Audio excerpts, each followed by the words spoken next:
I'm divorced.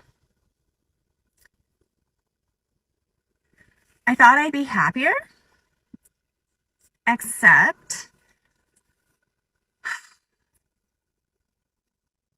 the judge set the child support amount at $326 a month. $326 a month for 2 kids for child support is what he has to pay me. $326 a month because he's not working, because he chooses not to. I was able to cross-examine him, which was fun. And I asked him how many hours a week he spends working or trying to sell houses, because technically he still has a real estate license. So technically he's still a realtor. He said 15 hours a week approximately is how many hours he works per week. Grown man, grown able-bodied man with transportation and no childcare to worry about, says he works 15 hours a week, which I think is kind of a high estimate. I'd put it more at like 0 hours per week. So $326 a month for 2 kids. Fun, right? And this is after I was super gracious and let him keep his parenting time. The guardian ad litem recommended 0 parenting time for dad. The most disturbing part of her video is where she says, "After I was super gracious and let him keep his parenting time." Shows you how incredibly selfish of a person she is. She thinks it's gracious of her to allow her kids to have a dad, their dad. Disgusting. A woman shared her regrets about not working harder to save her marriage now that her ex-husband is happily remarried. The 41-year-old woman shared to the True Off My Chest subreddit that she left her husband around 10 years ago, shortly after they'd had their first child together. According to this woman, there were no major issues in the marriage. She was a stay-at-home mom and had her husband wrapped around her finger. He did whatever she said, and she burned him out. When he grew tired of her demands, she started threatening divorce. She thought she was still a great catch and that she could do better than her husband, so she left. Now, 10 years later, the ex-husband is happily remarried with a baby daughter and a new house. The divorced woman, on the other hand, has been unmarried ever since. She's jealous of her ex-husband's new wife, saying, "She took my husband, she took my kid, she took my life that was once mine, and now I live in an empty house." She claims she is alone and miserable and wishes she would have been a better wife 10 years ago so she wouldn't be in this situation. It takes 2 to make things work, and many people believe this woman reaped what she sowed. She wanted out, got what she wanted, and now she's upset he's doing just fine. Funny. The divorce, I got $600,000. Yes. Why? That was part of our settlement, so I could have taken more, but I didn't, which I'm kind of now regretting a little. Wait, why could you have taken more and why didn't you? Well, I could have, because if I were doing like a divorce with like 50-50 split. Could you have done 50-50 split? I could have. So this was a pretty well-to-do person. Yes. I don't know exactly No how prenup? much I would have. No, he tried to get me to sign a prenup, and then I didn't sign a prenup, and Oh. then he tried to get me to sign a postnup, and I didn't sign a postnup. Post-nut. Yes. Yeah, we decided in the settlement agreement that I would get $600,000. Why the f do I have so much debt here? Where did the $600,000 go? When did you get the $600,000? 2 years ago. Okay, where the f is it? It's gone. Completely gone. If she can blow $600,000 in 2 years and end up in huge debt, her ex got away cheap by ditching her for $600,000 rather than having a black hole drain him for life. She lost her husband and $600,000. She's literally a giant walking loser at this point. Hey, y'all, come look at this. So here it is. In case you didn't know, and this applies to both men and women, being cheated on is traumatizing as fuck.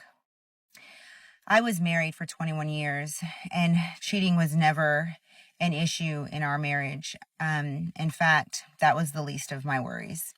I never had to worry about it. I never thought I did. I never had a feeling that I had to worry about it. Never on either part, either side. And then I got divorced, and I come into the dating field, and it is a absolute shit show. And if I had any idea what I was getting myself into, I probably would have stayed married. Let's guess. She thought everyone in the dating world was having too much fun and she thought she was missing out. Welcome to the real world. You might need to get divorced and just go live on your own to learn some fucking independence. I have. You living on a military base doesn't count. I own my own house. I bought a house. What, when you were I deployed lived and in getting a house. diddled? No, after my divorce. Which one? The second one.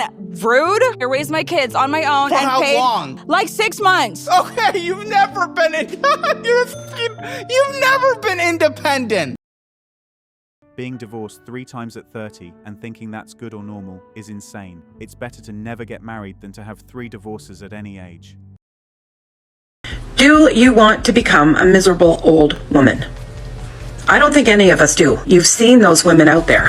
The women that are nattering and nagging their husbands, that are bitchy, that aren't nice, that seem to be so unhappy, and we think, oh God, I hope I'm never one of those miserable old women. That happens from raising a family, working, and then all of a sudden we're in our 50s and 60s and we have nothing.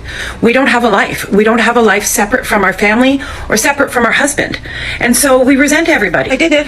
Here I am on my new bed, my princess bed. It's amazing. I feel like a different person already. I feel like I can do whatever I want, and I'm not responsible for anybody anymore but me. I don't know. Things aren't going that great. I didn't know. I guess I did know. I would have this really strong reaction physically, trauma reaction to finding out that my estranged husband has been having a new relationship. Her narcissism only highlights how lucky her ex-husband now is. Her single friends convinced her that it was nice in those streets, not realizing there are women out there looking for what she has. Divorced mothers. We should certainly view them with some level of suspicion. For someone who has practiced something, they might be good at it. If you've practiced success, you may be good at being successful consistently. If you've practiced failure, you may be good at that. And when I say practice, if you've had a divorce, you got a little bit of practice, and that's a suggestion that maybe you're not good at picking men, maybe you're not good at judging character, maybe you're not good at getting along well with others. We don't know. It's something to find out. And certainly it's a situation where a wise male goes in with his antennas up. Undoubtedly, we cannot throw away human beings, so we cannot assume that every woman is 100% unlikely to be worthwhile just because she's a divorcee or a single mother. There is just a probability. It is probable that they are not worth a goddamn thing. You might say, Marquette, you're a madman. How could you say such a thing? Well, I say the same thing about men. Denise Rossi was a woman who won $1.3 million from the California Super Lotto lottery in December 1996, but kept it a secret from her husband of 25 years, Thomas Rossi. She filed for divorce 11 days after winning the jackpot, claiming that she had been unhappy for many years. She arranged to have her annual payments of $66,800 sent to her mother's home in Northern California. Thomas did not find out about her lottery win until 2 years later, when he received a letter from a company that offered lump sums to lottery winners. The letter was addressed to Denise and revealed her winnings. Thomas sued Denise for fraud and violation of disclosure laws. A judge ruled in his favor and awarded him all of Denise's lottery money. Denise lost her fortune because of her greed and dishonesty. She could have kept some of the money if she had told the truth. Greed doesn't get you anywhere in life. Congratulations to her husband. Oh my God, I'm officially divorced! Yes! Shake me. Oh my God!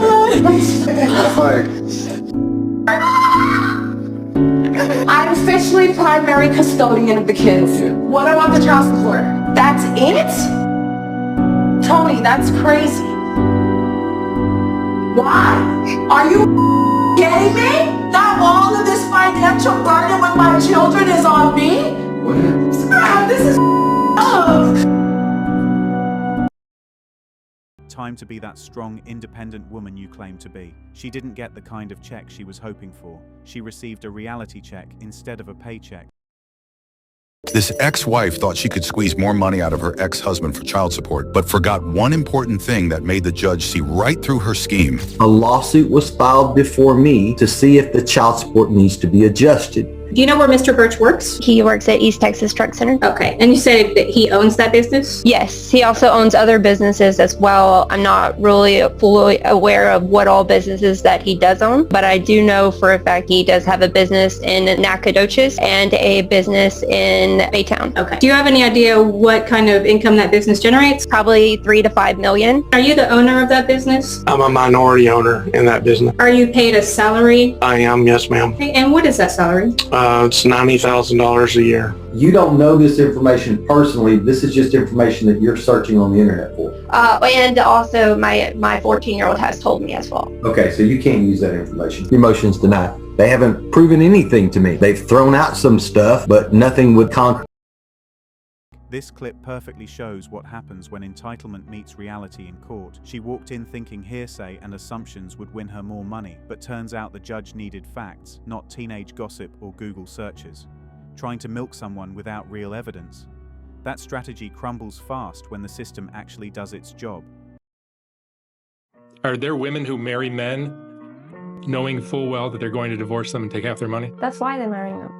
Yeah, that's entirely why they're marrying them. And how you know, these are the signs that she's marrying you for money. Usually she's she's not got her own money. She's got nothing to lose from the marriage. So she will have no money of her own or no career of her own, or she would have been married to a really rich man before and set up a business from that. But there's been a pattern of either no money or relying on men for money. Another thing is she usually comes from a broken home, yet she pushes the idea of marriage. It's really strange. What I notice a lot with these sugar babies, they usually come from a broken home. This is no insult. It's just, you know, what I notice. Or gold diggers. Oh, gold diggers, yeah. They usually come from a very broken home without a father figure. And this is why fathers are so important, because the path that leads women down is not a healthy one. But they come from that background. Women view marriage as a strategic move rather than a lifelong commitment, and yes, many do it with the intention of financial gain. Patterns like no financial independence, past opportunistic relationships, or a push for commitment despite instability can be red flags. Marriage shouldn't be a hustle. Thanks for watching Manhood. If you want access to exclusive episodes and want to support the channel, hit that join button and become a member. Don't forget to like, subscribe, and share this video if it hit home. Drop your stories and thoughts in the comments. We read everyone. See you tomorrow.